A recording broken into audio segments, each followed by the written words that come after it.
data bukan berdasarkan pendapat pribadi, sehingga kalimat tersebut itu mudah dipahami oleh pembaca.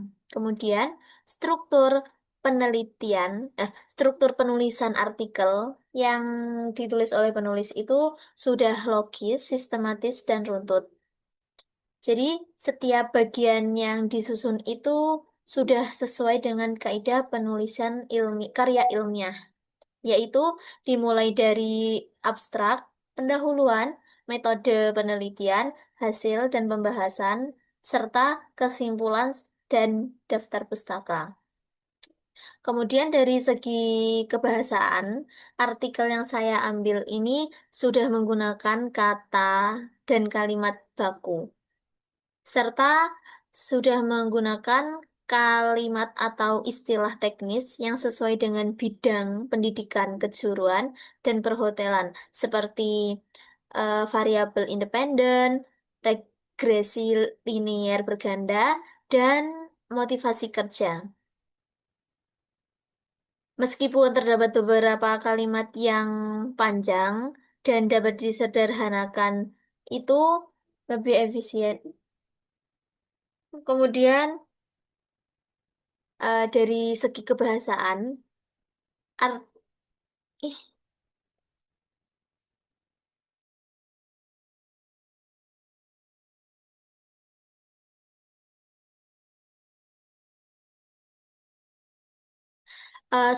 selain itu, artikel ini juga sudah menghubungkan antar kalimat dan antar paragraf, sehingga artikel ini itu sudah menunjukkan kohesi dan koherensi yang baik. Penggunaan kata penghubung seperti oleh karena itu, sejalan dengan, sangat sudah membantu untuk memperjelaskan hubungan logis antar ide dalam teks. Jadi dapat disimpulkan bahwa penggunaan bahasa Indonesia pada karya ilmiah ini sudah mencerminkan ciri-ciri bahasa ilmiah, yaitu baku, objektif, logis, sistematis, dan memiliki keterpaduan makna antar bagian teks. Selanjutnya akan disampaikan oleh teman saya. Assalamualaikum warahmatullahi wabarakatuh. Perkenalkan, nama saya Bia Unis Kumala dengan NIM akhir 073 dari kelas D. Jadi di sini saya akan mereview serta menganalisis artikel jurnal ilmiah yang berjudul Penerapan Materi K3 terkait dengan sikap dan kompetensi siswa tata boga SMK Negeri 1 Pogalan Trenggalek, yang jurnal inovasi ini diterbitkan pada tahun 2020. Baik, jadi analisis penggunaan bahasa Indonesia dalam karya ilmiah ini, yang pertama adalah objektivitas dan netralitas. Jadi, karya ilmiah ini dia sudah menggunakan bahasa Indonesia yang objektif dan bebas opini pribadi. Jadi, penggunaan penyajian data dan hasil penelitian berdasarkan observasi, wawancara, dan analisis, bukan dari perasaan atau dugaan. Hal ini mencerminkan karakteristik utama bahasa ilmiah, yaitu bersifat faktual dan tidak emosional. Kemudian logika dan sistematis. Jadi struktur penulisan dari eh, karya ilmiah ini dia dimulai dari abstrak, kemudian pendahuluan, kemudian ada tinjauan pustaka, dan metode hasil hingga penutup.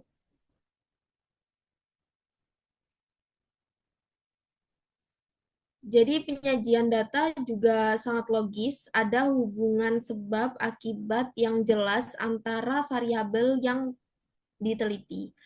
Kemudian penggunaan bahasa dan kalimat. Bahasa yang digunakan Tentu saja bahasa baku dan formal sesuai dengan pedoman umum ejaan bahasa Indonesia atau bisa disingkat dengan PUEBI. Nah, kalimat ini disusun dengan struktur yang efektif namun tetap kompleks untuk menampung ide ilmiah. Kemudian ada kohesi dan koherensi.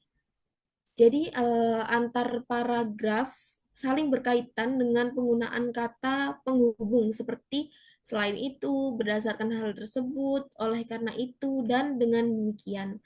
Hal ini menunjukkan koherensi yang baik serta keterpaduan ide dari awal sampai akhir tulisan.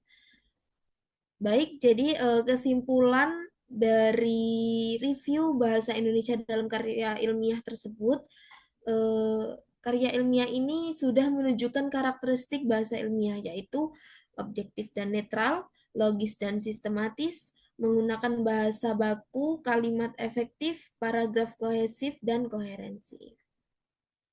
Baik, sekian. Assalamualaikum warahmatullahi wabarakatuh. Perkenalkan, nama saya Yustina Rahmatin Gono dengan NIM Akhir 074 dari 2024 D S1 Pendidikan Tata Boga. Pada kesempatan kali ini, saya akan melakukan analisis bahasa ilmiah karya teks. Saya mengambil jurnal Teknik Pengolahan Bumbu Dasar Masakan Indonesia di STP Mataram. Nah, karya ilmiah ini menunjukkan karakteristik bahasa Indonesia ilmiah dalam beberapa aspek, tetapi juga terdapat beberapa ketidaktepatan yang perlu diperbaiki. Secara umum, bahasa Indonesia yang digunakan dalam karya ilmiah ini sudah menunjukkan karakteristik bahasa Indonesia ilmiah. Seperti yang pertama ada objektif, mengungkapkan data dan hasil penelitian. Lalu yang kedua adalah cendekia, penggunaan istilah teknis seperti boiling dan saltening. Lalu yang ketiga adalah lugas, menyampaikan gagasan secara langsung. Namun masih terdapat beberapa kelemahan yang perlu diperbaiki agar mencapai standar yang baku dan konsisten. Yang pertama adalah ketidaktepatan ejaan, kesalahan penulisan kata depan seperti di atau ke yang digabung, dan penulisan kata ulang yang tidak menggunakan tanda hubung, misalnya rempah-rempah. Lalu ada lagi ketidaktepatan yaitu kalimat tidak efektif atau tidak ringkas.